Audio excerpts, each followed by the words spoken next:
On August 27, 2005, 2 days before Hurricane Katrina made landfall, officials at the American Red Cross wrote to a top Homeland Security advisor at the White House, warning that the storm was likely to slam New Orleans as a major hurricane. The message was sent to Kirstjen Nielsen, whose title was Special Assistant to the President for Prevention, Preparedness and Response. She was 33 years old. It was the first of many alarming emails Nielsen would receive over the following days as water poured into New Orleans and the city was deluged. And in the storm of blame that followed, the costliest natural disaster in American history, Nielsen's team was widely criticized for its passive and clumsy response. 12 years later, President Trump has nominated Nielsen to the top job at the Department of Homeland Security. As DHS Secretary, she would be in charge of a 240,000-employee agency with a $40 billion budget whose many responsibilities include managing disasters such as Hurricane Maria in Puerto Rico. There will be no on-the-job training for Kirstjen, Trump said Thursday as he announced her nomination at the White House, praising her sterling reputation. He noted she would be the first DHS secretary to have previous experience at the agency. She is ready on day one, Trump said. Nielsen's exact role in the Katrina episode remains unclear, but the ordeal could leave her facing tough questioning during her Senate confirmation hearings, which are likely to be held in the next few weeks. Rep. Benny Thompson B. Miss, the ranking Democrat on the House Homeland Security Committee, sent a letter Thursday to Sen. Ron Johnson RWIs, chairman of the Senate committee that will question Nielsen, expressing his serious concern about her fitness for the role. While I am pleased the president has finally named a nominee for this critical national security position, I am greatly troubled by Ms. Nielsen's record, the letter stated.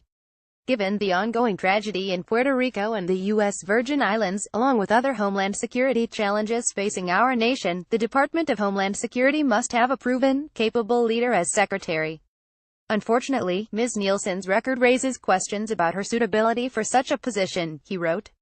Former DHS and White House officials who worked with Nielsen during Katrina said it would be grossly unfair to hold her responsible for the Bush administration's botched response to a calamity that killed more than 1,800 and drove 1 million Americans from their homes. Former colleagues remember her and her small staff of about 5 aides working around the clock as a torrent of information, some of it erroneous, poured into the White House while the catastrophe played out on live television. If anything, Nielsen's defenders say, the Katrina episode left her a front-row seat to the country's most notorious case of federal emergency mismanagement.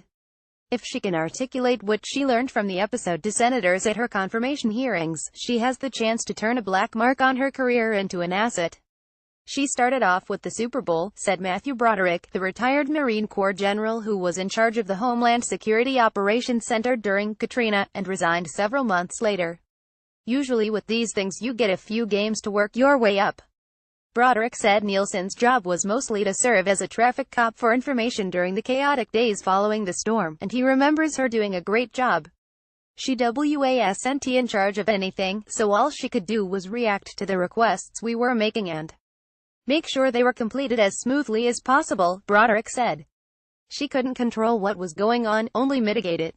Nielsen, who is currently the Deputy Chief of Staff at the White House, did not respond to interview requests. But in the post-Katrina autopsies produced by House and Senate bipartisan committees, which together run more than 1,300 pages, Nielsen's name repeatedly comes up. In the months before the storm, Nielsen was one of a handful of White House officials warned of the so-called New Orleans scenario, a hurricane rated Category 3 or higher hitting the city and bursting its aging levees. The 582-page bipartisan House report, A Failure of Initiative, specifically faults Nielsen's White House team for failing to recognize the threat to New Orleans from Katrina and conveying the gravity of the situation after the storm hit. I don't want to underplay it, but she was like the rest of us, said Gail Kulish, a retired Coast Guard officer who was an aide to then-Secretary Michael Chertoff during Katrina. We were busy staffers trying to do the king's business.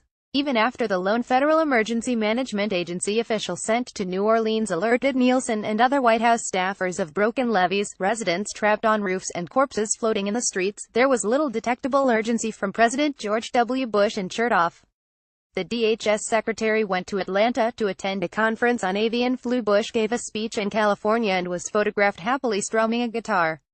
It does not appear the president received adequate advice and counsel from a senior disaster professional, the House report concluded. Nielsen was supposed to be that professional on his staff. Despite the clear warnings before landfall that Katrina would be catastrophic, the president and the White House staff were not sufficiently engaged and failed to initiate a sufficiently strong and proactive response, a group of Democratic senators wrote in a section of the 737-page Senate report. Hurricane Katrina, a nation still unprepared. Nielsen's team was singled out for failing to properly manage the flow of urgent on-the-ground reports sent to the White House. The White House staff did not fully engage the president or substantiate, analyze and act on the information at its disposal, the House report concluded, noting Nielsen's team failed to confirm the collapse of New Orleans' levee system on August 29, the day of Katrina's landfall. Frances Townsend, who was Bush's top Homeland Security advisor during Katrina and Nielsen's boss, defended her protégé's performance.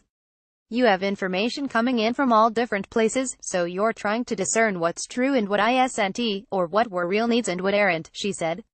"In fairness to Kirstjen, we were being overrun."